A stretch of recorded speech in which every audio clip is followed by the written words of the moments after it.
ഇപ്പോൾ മരണങ്ങൾ കൂടിക്കൊണ്ടിരിക്കുന്ന ഒരു അസുഖമാണല്ലോ ഈ സ്ട്രോക്ക്. യഥാർത്ഥത്തിൽ എന്താണ് ഈ സ്ട്രോക്ക്? സ്ട്രോക്ക് എന്ന് പറഞ്ഞാൽ നമ്മുടെ ബ്രെയിനിലേക്കുള്ള ബ്ലഡ് സർക്കുലേഷൻ ബ്ലോക്ക് ആവുകയോ അല്ലെങ്കിൽ പൊട്ടിപ്പോവുകയോ ചെയ്യുന്ന അവസ്ഥക്കാണ് നമ്മൾ സ്ട്രോക്ക് എന്ന് പറയുന്നത്. ഇതിന് ബ്രെയിൻ അറ്റാക്ക് എന്നുകൂടി ഒരു പേരുണ്ട്.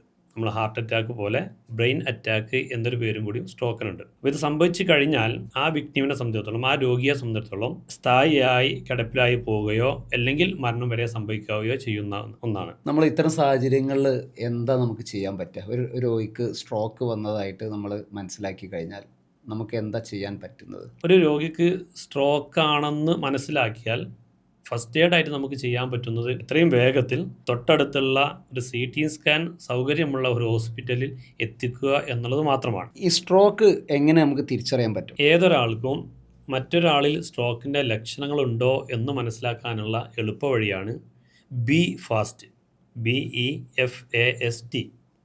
B for balance.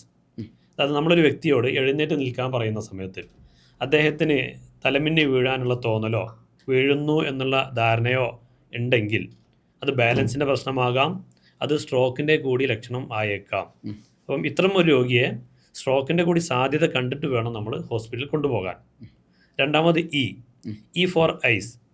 ഈ രോഗി ഏതെങ്കിലും ഒരു വസ്തുവിനെ നോക്കുന്ന സമയത്ത് അതിന് രണ്ടായി കാണുന്ന അവസ്ഥ, അല്ലെങ്കിൽ വിഷൻ ഡിഫിക്കൽറ്റി, അല്ലെങ്കിൽ ബ്ലറിങ് സംഭവിച്ചവർ, ഒരു അവ്യക്തമായ കാഴ്ചയാണ് തോന്നുന്നതെങ്കിൽ അതും സ്ട്രോക്കിൻ്റെ കൂടി ഒരു ലക്ഷണമാണ്.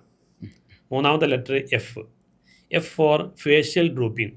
നമ്മൾ ഈ രോഗിയോടൊന്ന് പുഞ്ചിരിക്കാൻ വേണ്ടി പറയുന്ന സമയത്ത് അദ്ദേഹം പുഞ്ചിരിക്കുന്നുണ്ടെങ്കിൽ പോലും കാണുന്ന ആൾക്ക് വ്യക്തമാകും അദ്ദേഹത്തിൻ്റെ ലിപ്സ്, ചുണ്ടുകളിൽ നിന്ന് ഏതെങ്കിലും ഒരു ചുണ്ടേ ചലിക്കുന്നുള്ളൂ. അപ്പോൾ അത് മുഖത്തിൻ്റെ കോട്ടം. ഇവിടെ നമ്മൾ മനസ്സിലാക്കുന്നു ഇതിന് ഫേഷ്യൽ ഡ്രൂപ്പിംഗ് സംഭവിച്ചിട്ടുണ്ട്. ഇതിനാണ് നമ്മൾ എഫ് എന്ന ലെറ്റർ ഉപയോഗിക്കുന്നത്. അടുത്തത് എ ഫോർ ആംസ് എയിം ചെയ്യുക. ഈ രോഗിയോട് രണ്ട് കൈകളും നേരെ ചെസ്റ്റ് ലെവലിൽ ഉയർത്തിപ്പിടിക്കാൻ പറയുന്ന സമയത്ത് അദ്ദേഹത്തിൻ്റെ ഏതെങ്കിലും കൈ ആം ഡ്രിഫ്റ്റ് ഡൗൺ, അദ്ദേഹത്തിൻ്റെ കൺട്രോളിലല്ലാതെ താഴ്ന്നു പോകുന്ന ഒരവസ്ഥ. ഇത് വ്യത്യസ്ത രീതിയിൽ അനുഭവപ്പെടാം, ചെറിയ തരിപ്പായിട്ട് അനുഭവപ്പെടാം, അദ്ദേഹത്തിന് കൺട്രോൾ ഇല്ലാതെ താഴ്ന്നു പോകുന്ന അവസ്ഥയിലേക്കാണ്. ഇതിനാണ് നമ്മൾ എ എന്ന ലെറ്റർ ഉപയോഗിക്കുന്നു. എ ഫോർ ആംസ് എയിം ചെയ്യുക. Arms aiming. ഓക്കെ. അപ്പോൾ അൺകൺട്രോൾ ആയിട്ട് ഇദ്ദേഹത്തിന് കൺട്രോളിലല്ല, ആം ഡ്രിഫ്റ്റ് ഡൗൺ, അതങ്ങനെ താഴെ പോകുന്നുണ്ടെങ്കിൽ അത് സ്ട്രോക്കിൻ്റെ ഒരു ലക്ഷണമാണ്. അടുത്ത ലെറ്ററാണ് എസ് ഫോർ സ്ലറിങ് ഓഫ് സ്പീച്ചിങ്. ഇദ്ദേഹം സംസാരിക്കുന്ന സമയത്ത് എന്തെങ്കിലും അവ്യക്തമാവുക, സ്ലറിങ് സംഭവിച്ചിട്ടുണ്ട്, സംസാരത്തിൽ സ്ലിപ്പായി പോകുന്നു അദ്ദേഹം സംസാരത്തിൽ. അപ്പോൾ രോഗിയോട് നേരിട്ട് സംസാരിക്കുന്ന സമയത്ത് ആ സംസാരത്തിൽ നിന്നും നമുക്ക് സ്ലിപ്പാകുന്നു എന്ന് മനസ്സിലാക്കിയാൽ ഇതും സ്ട്രോക്കിൻ്റെ ഒരു ലക്ഷണമാണ്. Last letter T for time, T for brain. ഇത് രണ്ടുമാണ് എന്ന് പറഞ്ഞാൽ ഇത്തരം ലക്ഷണങ്ങൾ ഈ പറയുന്ന BEFAS ഈ ലെറ്ററിൽ ഏതെങ്കിലും ലക്ഷണമാണ് നിങ്ങൾ രോഗിയിൽ കാണുന്നതെങ്കിൽ എത്രയും പെട്ടെന്ന് ഒരു CT സ്കാനുള്ള ഹോസ്പിറ്റലിൽ എത്തിക്കുക എന്നുള്ളതാണ് സ്ട്രോക്ക് എന്നുള്ള രോഗിയെ എത്രയും പെട്ടെന്ന് തിരിച്ച് റിക്കവറിയിലേക്ക് കൊണ്ടുവരാനുള്ള ഏറ്റവും എളുപ്പമാർഗം. ഇത് സംഭവിക്കുന്നത് ബ്രെയിനായതുകൊണ്ട് ബ്രെയിനിന് സ്ഥായിയായ ഒരു നാശം സംഭവിച്ചു കഴിഞ്ഞാൽ ബ്രെയിനിൻ്റെ പ്രത്യേകത ഇറിവേഴ്സിബിളാണ്, റീജനറേറ്റ് ചെയ്യാൻ പറ്റാത്ത കോശങ്ങളാണ്. ആ ബ്രെയിൻ ഏത് ഭാഗത്തെയാണ് കൺട്രോൾ ചെയ്തത് അവിടെ സ്ഥായിയായ ഒരു നാശം സംഭവിക്കും.